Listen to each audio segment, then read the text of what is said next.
Yo mga idol, kumusta? Mandrag mga sports, tabi nga pala ating pag-usapan, Barangay Nibra, Maverick Ami si Trade. Mapupunta na nga ba ito sa opunan ng TNT Tropang Giga at Justin Brownlee? Good news, may pangako sa lahat, pero bago na nga yan, kung bago pa lang sa aking channel, huwag mong kalimutan mag-subscribe at i-click ang notification bell para like kang updated sa ating dito sa upload pa natin. Pero ating talakayin, una natin pag-usapan. So ito na nga ang kinahihintay ng lahat na parang nagbago na nga ang aura ng ating home team ng Barangay Nibra sa kanilang chemistry sa next season mga idol. Ilang hintay na lang ang lahat mga idol sa pagbabalik nga sa panibagong season ng ating liga.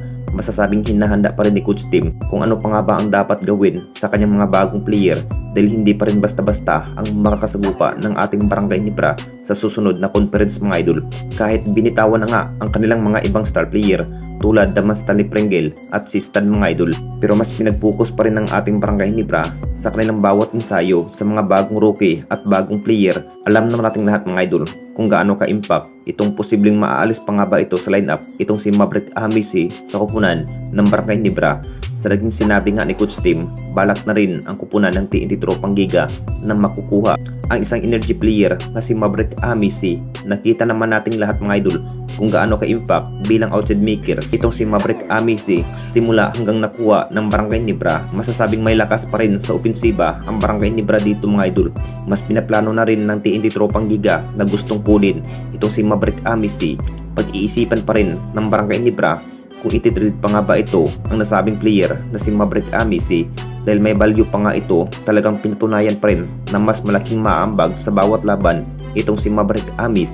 At dito na naman tayo sa isa pa nating balita, Justin Brownlee. Good news, may pangako sa lahat. Alam naman nating lahat mga idol, isa pa rin ng ating best import na si Justin Brownlee sa kinaabangan ng lahat sa mga maraming fans dahil sa angking galing at husay sa pagkikipaglaban.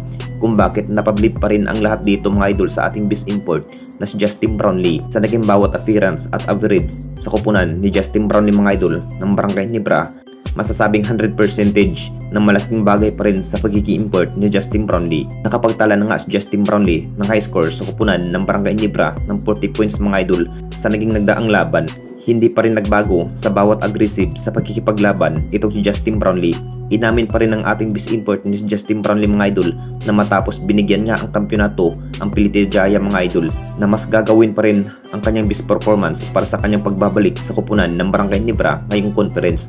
Mas deserve pa rin ni Justin Brownlee ang kanyang pagiging import ng Barangay Nibra dahil ilang kampyonato na nga ang naiiuwi ni Justin Brownlee sa kupunan ng Barangay Nibra. Ito pa rin ang dahilan kung bakit mas buhay pa rin sa pagsusuporta ng mga maraming fans mga idol sa kupunan ng Barangay Nibra dahil sa ating best import na si Justin Brownlee.